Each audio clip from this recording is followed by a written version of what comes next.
American president Donald Trump പങ്കെടുത്ത ചടങ്ങിൽ വെടിവയ്പ്. ഹിൽട്ടൺ ഹോട്ടലിലെ മാധ്യമപ്രവർത്തകരുടെ വിരുന്നിലാണ് ട്രംപും JD വാൻസും പങ്കെടുക്കുന്നതിനിടെ വെടിവയ്പുണ്ടായത്. സംഭവത്തിൽ ട്രംപ് അന്വേഷണത്തിന് ഉത്തരവിട്ടു. തനിക്കെതിരായ ആക്രമണം ദേശീയ ഐക്യത്തിനുള്ള അവസരമാക്കി മാറ്റണമെന്ന് ട്രംപ് ആവശ്യപ്പെട്ടു. ഇറാനുമായി ബന്ധപ്പെട്ടാണ് ആക്രമണമെന്ന് കരുതുന്നില്ല.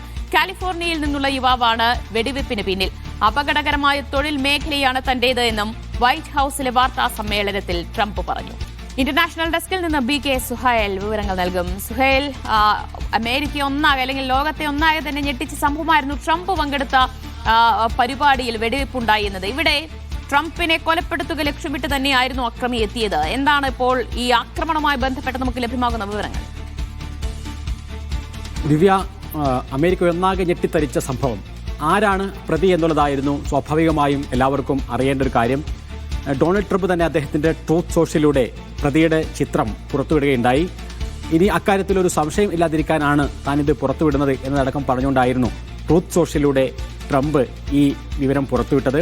ഒടുവിൽ ഇപ്പോൾ പോലീസ് തന്നെ പറയുന്നു, കോൾ തോമസ് അലൻ എന്ന് പറയുന്ന കാലിഫോർണിയയിൽ നിന്നുള്ള 31-കാരനാണ് ഈ വെടിവെപ്പിന് പിന്നിൽ എന്ന് പറയുന്നു. അദ്ദേഹത്തിന് കൂട്ടത്തിൽ അദ്ദേഹത്തിന് സഹായത്തിന് വേറെ ആരും ഉണ്ടായിരുന്നില്ല എന്നാണ് ഇപ്പോൾ നമുക്ക് അറിയാൻ സാധിക്കുന്നത്. ഇവിടെ ഈ അത്താഴ വിരുന്ന് നടക്കുന്ന ഈ ചടങ്ങിലേക്ക് അദ്ദേഹം നുഴഞ്ഞു കയറുകയായിരുന്നു. ഹിൽട്ടൺ ഹോട്ടലിൽ നേരത്തെ തന്നെ അദ്ദേഹം മുറിയെടുത്തിരുന്നു, ഒരു ഗസ്റ്റ് ആയിരുന്നു എന്നാണ് നമുക്ക് മനസ്സിലാക്കാൻ സാധിക്കുന്നത്. പക്ഷേ ഇത്രയും വലിയ ഒരു ചടങ്ങിലേക്ക്, ഡൊണാൾഡ് ട്രംപ് പങ്കെടുക്കുന്ന ഒരു ചടങ്ങിലേക്ക് ഏതൊരാൾക്കും തോക്കുമായി കയറി ചെല്ലാൻ കഴിഞ്ഞതെങ്ങനെയാണ് എന്ന ചോദ്യത്തിൽ ഇപ്പോഴും സുരക്ഷാ ഉദ്യോഗസ്ഥർ ഉത്തരം നൽകിയിട്ടില്ല. ട്രംപിന് വെടിയേറ്റിട്ടില്ല എങ്കിൽ പോലും അദ്ദേഹത്തിൻ്റെ സുരക്ഷാ ചുമതലയുള്ള സീക്രട്ട് സർവീസ് ഏജന്റിനാണ് വെടിയേറ്റിട്ടുള്ളത്. അദ്ദേഹത്തിന് ബുള്ളറ്റ് പ്രൂഫ് വെസ്റ്റ് ധരിച്ചതുകൊണ്ട് മാത്രമാണ് ജീവൻ രക്ഷപ്പെട്ടത് എന്നുകൂടി ഇപ്പോൾ വൈറ്റ് ഹൗസ് അറിയിക്കുന്നുണ്ട്. ഗുരുതരമായി പരിക്കേറ്റിട്ടില്ല എന്ന് തന്നെയാണ് നമ്മൾ മനസ്സിലാക്കുന്നത്. ആ ചടങ്ങിൽ മെലാനിയ ഉണ്ടായിരുന്നു, ട്രംപിൻ്റെ ഭാര്യ. അതേപോലെ തന്നെ JD വാൻസ് വൈസ് പ്രസിഡന്റ് ആയിരുന്നു. പ്രധാനപ്പെട്ട അമേരിക്കയുടെ ഉദ്യോഗസ്ഥരെല്ലാം പങ്കെടുത്തിരുന്ന വളരെ വലിയൊരു ചടങ്ങ്. അതിലേക്കാണ് ഈ ഒരു അക്രമി എത്തിയിട്ടുള്ളത്.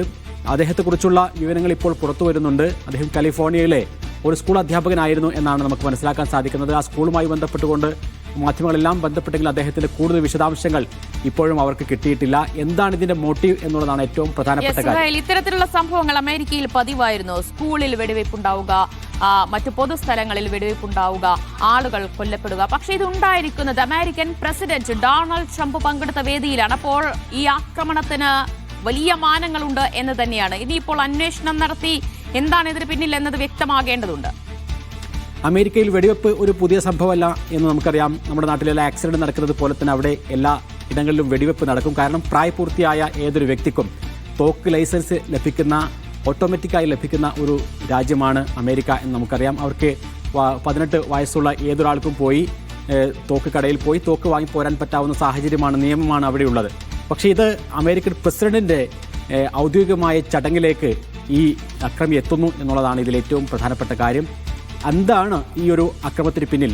പലപ്പോഴും ഈ യുദ്ധം നടക്കുന്ന ഒരു സാഹചര്യത്തിൽ ഇറാൻ യുദ്ധമാണോ എന്നുള്ള പലതരത്തിലുള്ള സംശയങ്ങൾ ആദ്യഘട്ടത്തിലുണ്ടായിരുന്നു. പക്ഷേ അതല്ല എന്ന് ഏറെക്കുറെ ഉറപ്പായിരിക്കുകയാണ്. നമുക്കറിയാം, അന്താരാഷ്ട്ര തലത്തിൽ മാത്രമല്ല ആഭ്യന്തര രംഗത്തും ഡൊണാൾഡ് ട്രംപ് ഏറ്റവും കൂടുതൽ പ്രതിസന്ധി അനുഭവിക്കുന്ന ഒരു സമയമാണിപ്പോൾ.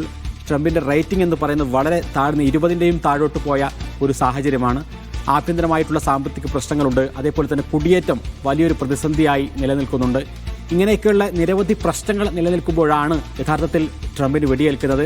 എന്തായിരുന്നു മോട്ടീവ് എന്നറിയണമെങ്കിൽ കൂടുതൽ ചോദ്യം ചെയ്യുകയും അതേപോലെ തന്നെ അതിൻ്റെ വിവരങ്ങൾ പുറത്തു വരികയും ചെയ്യേണ്ടതുണ്ട്. പക്ഷേ ഒരു കാര്യം തീർച്ചയാണ്, അമേരിക്കയിൽ ഇപ്പോൾ ഡൊണാൾഡ് ട്രംപിന് തന്നെ 3ാമത്തെ തവണയാണ് ഈ തരത്തിലുള്ള വധശ്രമം ഉണ്ടാകുന്നത്. പെൻസിൽവേനിയയിലെ തെരഞ്ഞെടുപ്പ് പ്രചാരണ റാലിയിൽ നേരിട്ട് ട്രംപിന് തന്നെ വെടിയേൽക്കുന്ന സാഹചര്യമുണ്ടായി. അദ്ദേഹത്തിൻ്റെ ചെവിക്ക് പരിക്കേൽക്കുന്ന സംഭവം ഉണ്ടായി. പാം ബീച്ച് റിസോർട്ടിൽ അദ്ദേഹത്തിന് നേരെ ഒരു വധശ്രമം നേരത്തെ ഉണ്ടായിരുന്നു. ഇത് 3ാമത്തെ തവണയാണ് ട്രംപിന് നേരെ തന്നെയുള്ള ഇത്തരം അക്രമങ്ങൾ ഉണ്ടാകുന്നത്.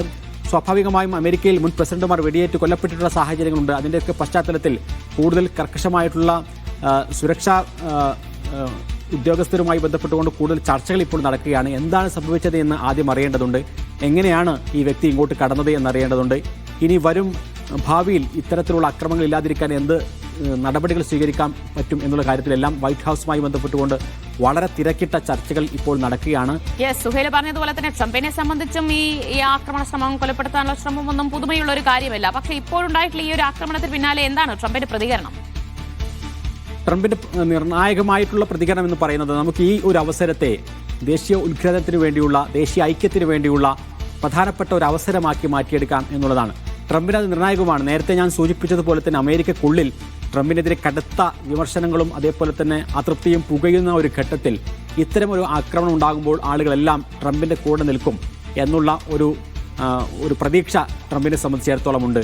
അത് അദ്ദേഹം പ്രകടിപ്പിക്കുകയും ചെയ്തു. ആ സന്ദർഭത്തിൽ ആ ചടങ്ങിൽ നിന്ന് ട്രംപ് മാറി നിന്നെങ്കിലും പിന്നീട് വൈറ്റ് ഹൗസിൽ അദ്ദേഹം രാജ്യത്തെ അഭിസംബോധന ചെയ്തു.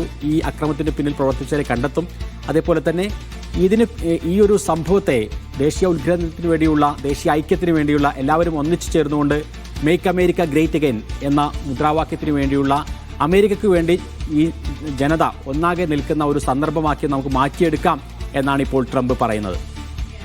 എന്തായാലും ഇറാൻ അമേരിക്ക സംഘർഷം നിലനിൽക്കുന്നതിനിടയിലാണ് ഇങ്ങനെയൊരു ആക്രമണം ട്രംപ് പങ്കെടുത്ത വേദിയിൽ, വിരുന്നിൽ ഉണ്ടായിട്ടുള്ളത്. ട്രംപിനെ ലക്ഷ്യമിട്ട് തന്നെയായിരിക്കണം ഈ അക്രമി എത്തിയത് എന്ന് തന്നെയാണ് കരുതുന്നത്. അക്രമി പിടിയിലായിട്ടുണ്ട്. എന്തായാലും എന്താണ് മോട്ടീവ് എന്നത് സംബന്ധിച്ചൊക്കെയുള്ള അന്വേഷണം നടക്കുന്നുണ്ട്. വിശദാംശങ്ങളാണ് BK സുഹൈൽ നൽകി.